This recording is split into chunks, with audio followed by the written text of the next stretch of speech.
The two most common types of attributes that you apply to an object inside of Illustrator are things called fills and strokes. Using these fills and strokes, we can begin to apply color to our artwork. Now, as you can see here inside of the swatches panel, there are plenty of swatches that come with Illustrator that are here when you start creating a new document. However, there are two things that you need to do first before you can apply a color to Illustrator. First of all, you need to make a selection.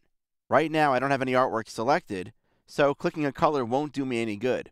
Second of all, I need to tell Illustrator whether or not I want that color to be applied to the fill or the stroke of my object.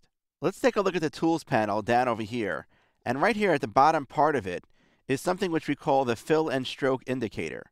This big square here refers to the fill, while this other square here, which looks like kind of like a box with a box inside of it, is the stroke indicator. At any time, I can look at this indicator here to know what my current fill and stroke settings are.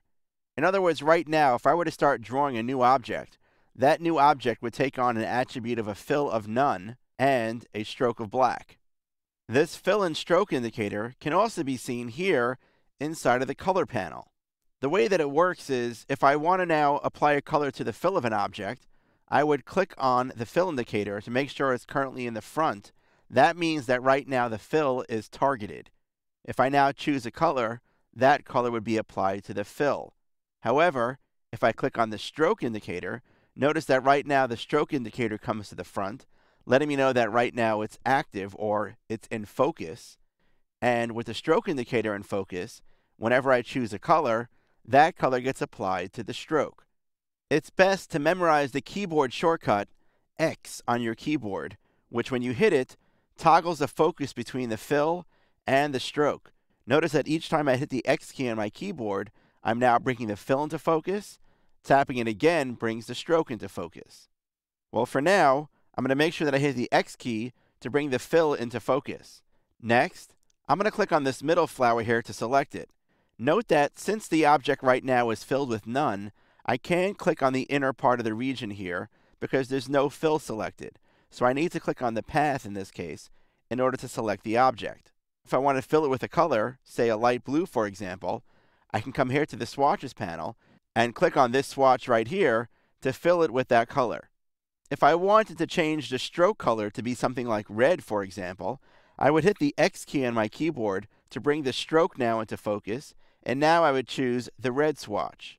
So now I've been able to apply a red stroke and a blue fill to my artwork. As a little tip, I always make sure that I keep the fill in focus because 9 times out of 10, I'm applying a different color to my fill of an object. I don't change the color of strokes nearly as frequently as I do fills, so it just saves me a few steps from doing it later. Another keyboard shortcut to memorize is the D key. So right now this middle flower is selected. If I press D on my keyboard, it will reset this object back to its default settings, which is a white fill and a black 1-point stroke. Now, there are two other really convenient ways to apply colors to objects inside of Illustrator.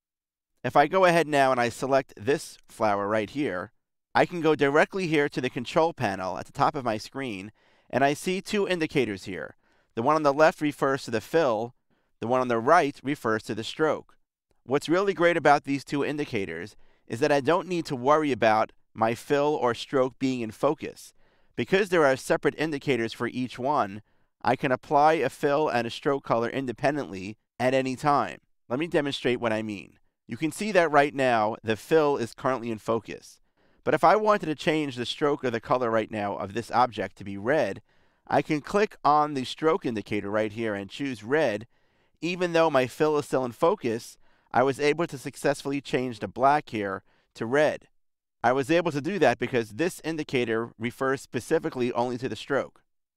If I want to change now the fill to blue, I can click on the fill indicator right here, click on the blue button, and now I've been able to apply that change. One thing to note about these two indicators right here is that if I just click right now, it brings up the swatches panel. Notice over here it appears the same as it does over here.